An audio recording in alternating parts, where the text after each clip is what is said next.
Hello mga ka-winner, gusto mo bang hindi makita ng daga sa bahay mo? O kaya gusto mong ituboy ang daga? Ito ang solusyon dyan. Ito ang rat repellent cream.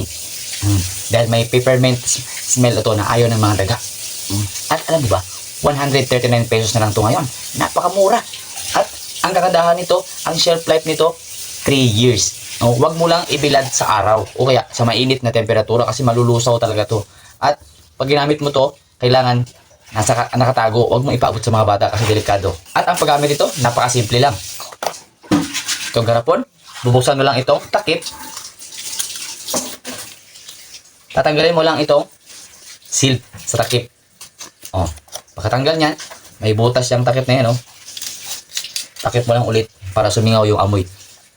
At ilalagay mo to doon sa lugar na dinadaanan ng daga. Lagay mo lang sa ilalim. Halimbawa, sa ilalim ng aparador.